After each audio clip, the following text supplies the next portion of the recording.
Today's problem of the day is called What's Poppin'?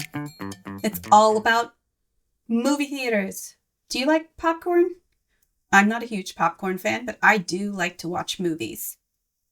A theater charges $12 per ticket. If a group of 8 friends buys tickets, how much will they spend?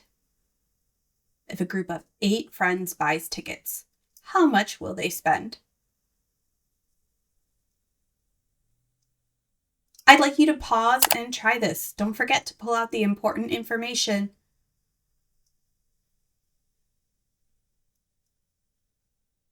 I would highlight $12 per ticket. 8 friends buy tickets. And then it's asking us how much will they spend. This is kind of a real world problem. Could you afford to cover all your friends for a movie trip? I know I probably couldn't. Let's get that out of the way. Shrink it down. All right, before I start solving, remember you should have paused and tried it. You're not going to learn unless you try it by yourself.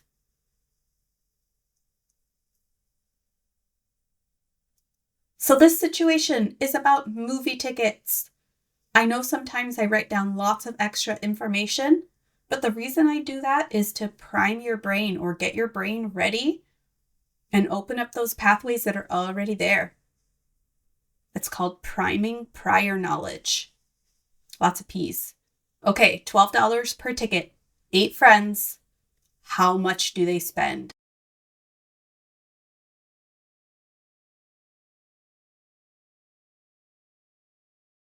There are multiple different ways to solve this problem, and I'm going to show you a few of them. If you didn't solve it the way I did, that is okay. Now let's try it like a 4th grader and then like a 5th grader does.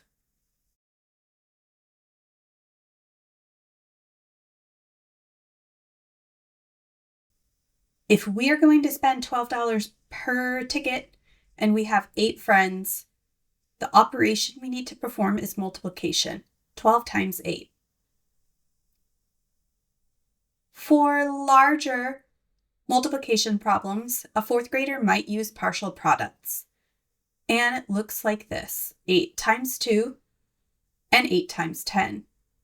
8 times 2 is 16. 8 times 10 is 80. And we're going to add them together and get 96. That is partial products multiplication. We used a decomposed number 12 and multiplied 8 by each part. I know a lot of people like partial products.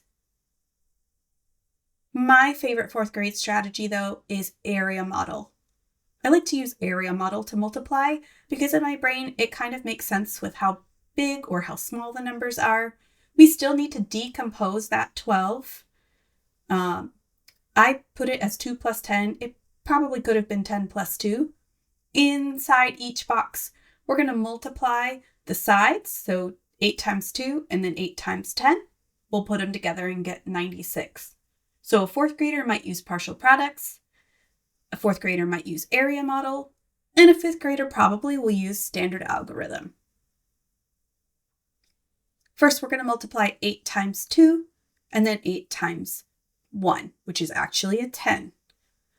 So 8 times 2 is 16. I'm going to put my little 1 in a bubble there so that I don't add it before multiplying, but I add it afterwards. 8 times 1 is 96. If you've forgotten how to do any of these multiplication strategies, take a look at another video to remind you. And then I'm going to go back and check my question sentence so that I can write my answer sentence. How much will they spend? The friends spend, or will spend, the friends will spend 96 to buy movie tickets, $96. The friends spend $96 to buy movie tickets. Have a great day.